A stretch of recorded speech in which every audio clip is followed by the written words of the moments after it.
to fight, I came for war. I came to win, to settle the score. I came for the throne, to take it all.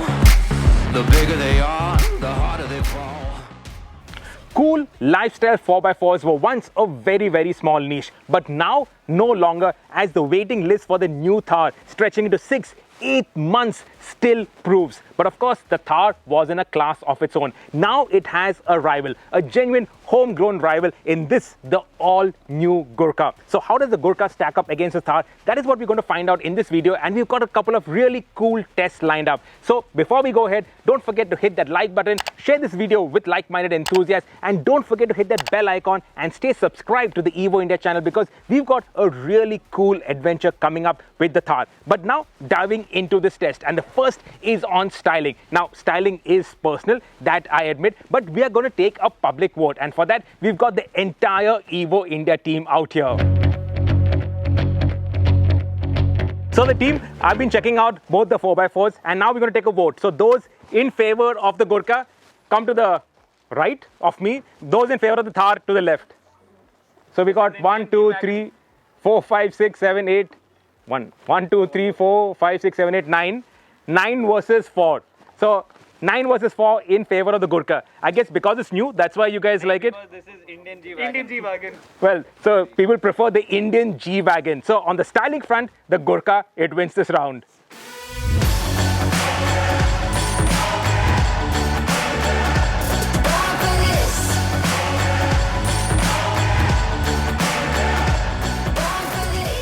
Getting into the Gurkha is in stark contrast to the Thar. You actually get in very unconventionally from the rear.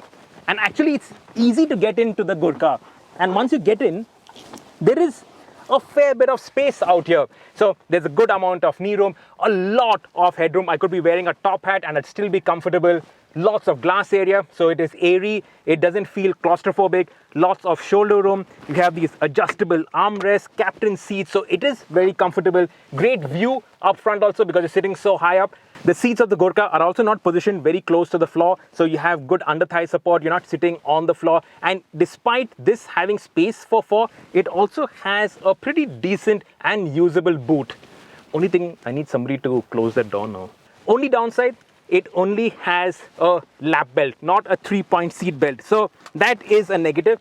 But otherwise, sitting in the back of the Gurkha is far more comfortable and far more spacious than the Thar.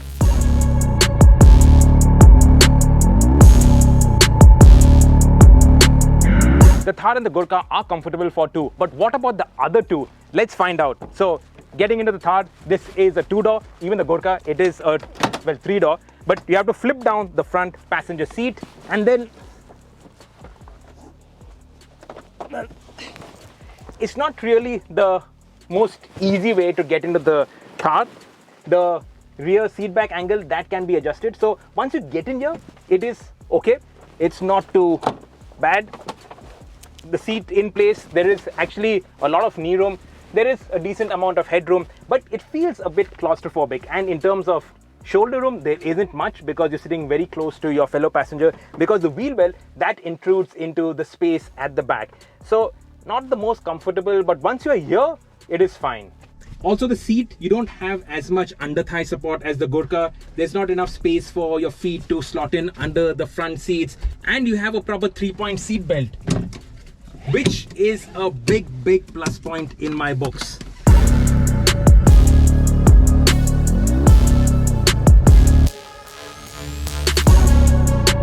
Now it's time for our world famous 4x4 ride quality test, and Atish, he's the unwitting passenger.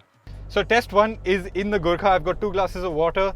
The first thing we need to do is take the right turn out of the gate.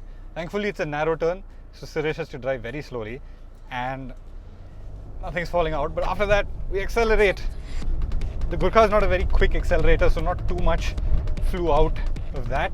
But the ride quality on the Gurkha, pretty impressive.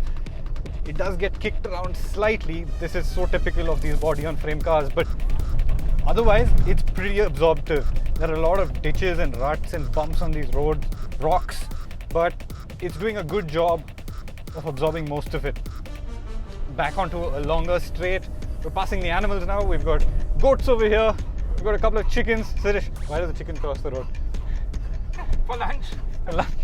It was our lunch, but concentrate. Try not to get my pants wet. I'm failing miserably because Suresh, well, he thinks also he's on a rally stage. Oh my god. Yep. The Gurkha, it takes corners fairly well. Doesn't feel too quick around them, but it rotates nicely, huh, Suresh? Back onto the straight. Now this is the long straight back towards the gate. It's fairly flat, but we've got 2 jumps, so I'm not too worried right now. We've got 2 jumps coming up. The first one's here. Okay, not too bad. This is the second one. Not too bad. Right, there we go. Back into the gate, and here's what I have to report. Little more than half a glass in either hand, which I think is impressive. How does it fare against the Thar? We're gonna have to do that test in the Thar and see. As for me, I'm wet. Yeah, boy. And now it's time for the Thar. Adish, you ready? I mean, as ready as I can be. Let's go. Okay, now repeat performance in the Thar. We've got 2 full glasses of water. The first thing is the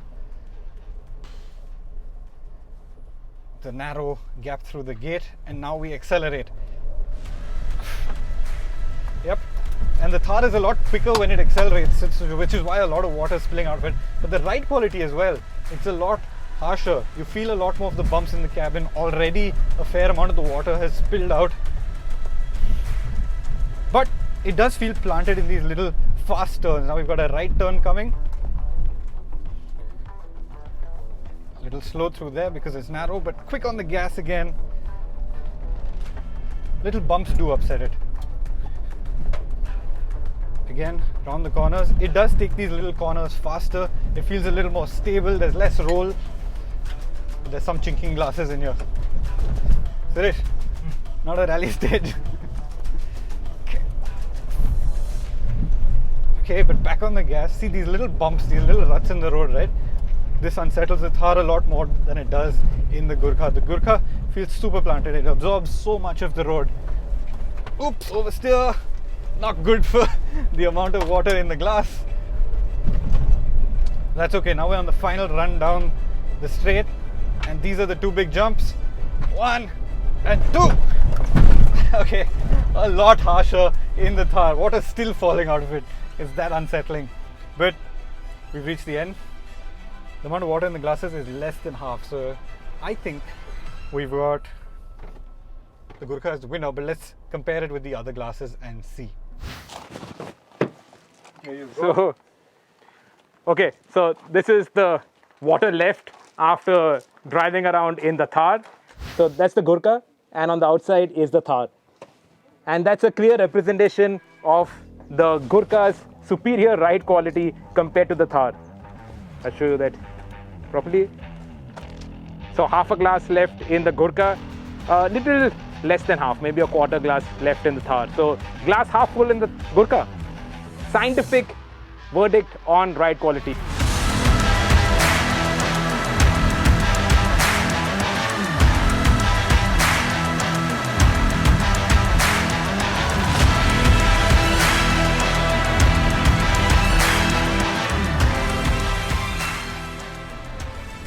Drive the Gurkha, and the first thing that you notice is that the low speed ride is frankly astonishing. I don't know how they've done that, but you go over these rough patches and this takes it so well. It's very good. And even when you take in now some badly rutted trails, you can tackle it actually much faster than the Thar because it pitches around less. And in fact, the kick that you get in the Thar, the rear suspension, of course, everything is coil sprung these days, no leaf springs, but you don't get that kick in the rear with the Gurkha. This is so much more planted, so much more stable. See those ruts? It just takes it so well. Unbelievable. And that makes it really good to drive around on all kinds of roads. You don't have to slow down for anything. It's amazing. And I'm saying this with all honesty, I have driven this before, but now this is the first time I'm actually spending a week with the Gurkha. And now after a week, I'm even more impressed with the way it takes bad roads in its stride. So if you want to take rough tracks in your stride every single day, the Gurkha, it actually could be the best daily driver you could get your hands on. Honestly, the Gurkha, you sit so much higher, you have a much better view of the road ahead, you get this king of the world feel in the Gurkha. And after the Gurkha, when you sit in the Thar feels really small, cool. But this also is not so cool. The steering wheel, it is very utilitarian in terms of the design, the feel, the dials, the cabin, the dash, this aftermarket Kenwood stereo. It has got Apple CarPlay, so that's a good point. But the way it is positioned, there's lots of reflections on it. You can hardly see anything when you're wearing sunglasses in the day. This is all very, very basic. Though they have listened to us and our criticisms of the Thar. So it has got these grab handles on the A-pillar to make ingress egress easier. Getting in at the back is easier, though rather unconventional. Force Motors has made sure that it has all the equipment, so it even has a tire pressure gauge, but this is like an aftermarket unit stuck on out there. But it has it, so I give them credit to that. It also has these cool accessories. So this windshield guard, that is an accessory, but it looks really cool. The snorkel is standard. This is the only vehicle in the country that you get with a standard snorkel. And that also means it has a better water wading capability. So when it gets flooded in Bombay in the rains, the Gurkha will go a little further than the Thar. Other bits like the ladder and all that, those are aftermarket parts, but it looks cool. And Force Motors has resisted the urge to slap on 1 million badges on the Gurkha. In fact, there is not one Force badge on the Gurkha, though they've compensated by not a 4x4 but a 4x4x4 badge. So they have tried. You got to give Force Motors due credit. They are a very, very, very small auto manufacturer. They are India's largest van manufacturer, but as a car maker, Force Motors' experience is very, very limited, if you can call the Gurkha a car. So it's a game effort, which I will give them a lot of credit considering their budgets and the resources they can deploy into something like this. Of course, nothing is perfect, and with the Gurkha, the first area of criticism is, of course, this engine. Now, this is the OM616 engine, and if that sounds familiar, that's on two accounts. One, it is a Mercedes-derived engine, and two, it has been in the country for decades. 2.5 decades? This 2.6-litre engine has been around for very, very, very long, and it makes only 88 bhp, which is not enough considering the size and weight of the Gurkha. It does not have a 120 kilometers per hour buzzer because its top speed is 120 kilometers per hour. The steering, it is vague. It's not the sharp steerings that we are used to these days. Even when you compare it to the Thar, this is too vague, and it's like you're piloting a yacht. You're also sitting high up, so the center of gravity is higher. So at 100, 110, that's about the speeds that you want to do. That's the speeds at which you feel safe. It's also not as maneuverable or easy to drive. You got to put a little effort into the Gurkha, but those are the cons to weigh against the pros, and it has a lot of pros.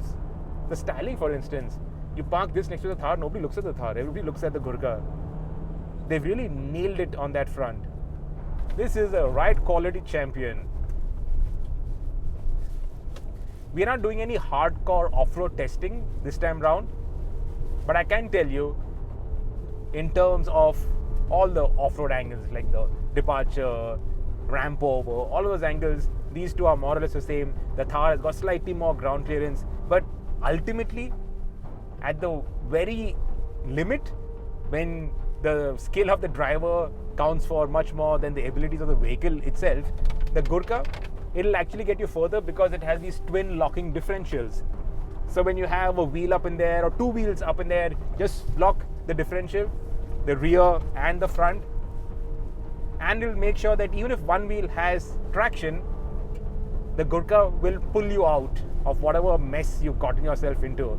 So ultimate off-road chops, this has the equipment to go far ahead. And of course, you got to remember that this is the base for the Army's light strike vehicles. Those 4x4s which are dropped out of helicopters, which are used for advanced strike actions behind enemy borders. The Gurkha is the base for that. And that's not marketing speak. That is the truth, the honest truth.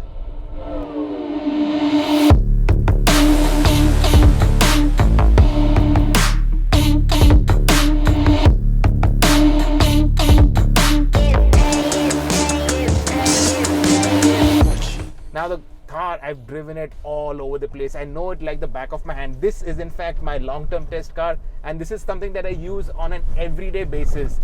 Be it commuting in Pune, doing our frequent Mumbai-Pune trips, using it as a support car on shoots. This Thar has done it all. One thing I have to point out, the wheels on this Thar, these are not stock wheels, these are aftermarket wheels. These wheels, the fuel off-road wheels, are made by Wheels India, and that is on test, so that's not standard. But apart from that, this is box standard. We've also got a boombox in it because I love my tunes loud and hard. But otherwise, the Thar, it really is just so well turned out.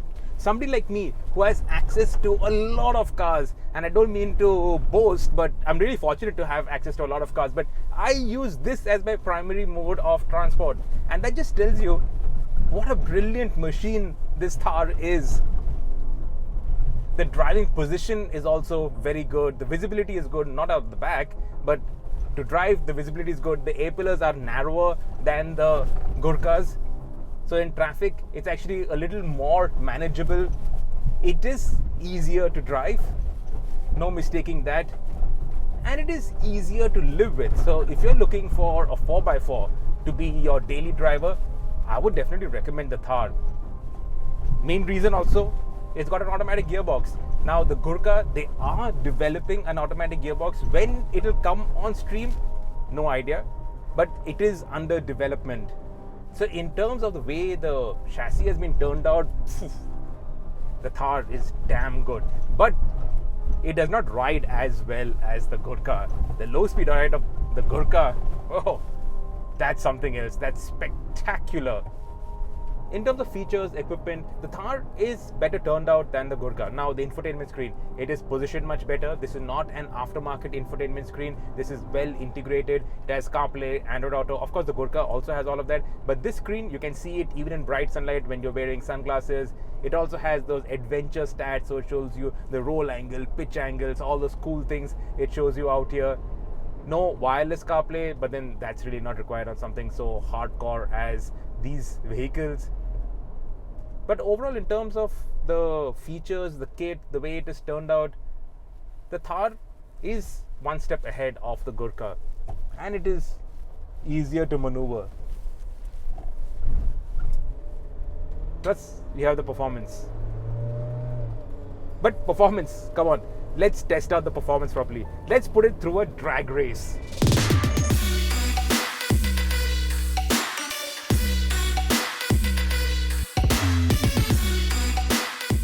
And now the drag race, Gurkha versus the Thar. Now I know this is a bygone conclusion. There is a 40 bhp difference, 50 Newton meters difference. So the gap is huge. And that's why we are doing this in a kind of off-roadish territory so that the odds are evened out a bit. The Thar, that's got an automatic gearbox. This has got a manual gearbox. And now, no ESP to switch off. So that's cool. Ready? 3, 2, 1. The Gurkha actually finds more traction off the line, so launches slightly better, but then that's about it. The Thar's gone. The Thar's absolutely gone. It just revs to 3000 RPM and that's about it. So it launches a little harder than the Thar, especially the Thar automatic, but after that the Gurkha is done for.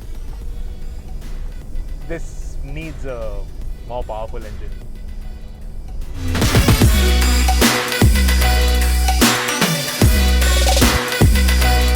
Now this test could go two ways. If you're looking for practicality, the Thar, it is more practical. And I don't believe I'm calling the Thar practical, but in this test it is. It is also got more options, so you get more powertrain options, petrol, diesel, manual, automatic. It is very capable on the highways, it is quick, you can do daily commutes with it, it can really do it all. But that's not to say that the Gurkha is not sorted. In fact, the Gurkha, it actually tugs at your heartstrings a little bit more. Just look at it. It looks so cool. The minute you look at it, you fall in love with it, and it actually towers over the Thar. Also, it has its strengths. It's got more space inside. The backseat passengers in the Gurkha don't feel claustrophobic. The low-speed ride, it is better. But of course, the engine, it is not as powerful. So on the highway, it is not as fun to drive as a Thar. But then put all that aside. This test is a celebration of cool lifestyle vehicles made right here in India that are affordable, and they really do everything that you need. You don't really have to buy a practical mid-size or compact SUV anymore. You can go for either of these two and they will really do the job very, very well, while putting a massive smile on your face as well as on the faces of everybody that you pass by on your daily commute. Now the only thing that's left is that Jimny. And I hope that Jimny is coming this year. I really hope.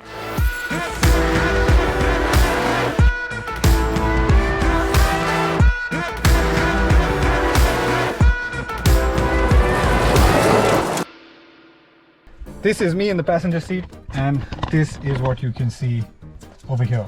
The dashboard, slightly wet. The floor, a little wet. My jeans, look at this, drenched. On which they prefer in terms of the styling. So, guys, those are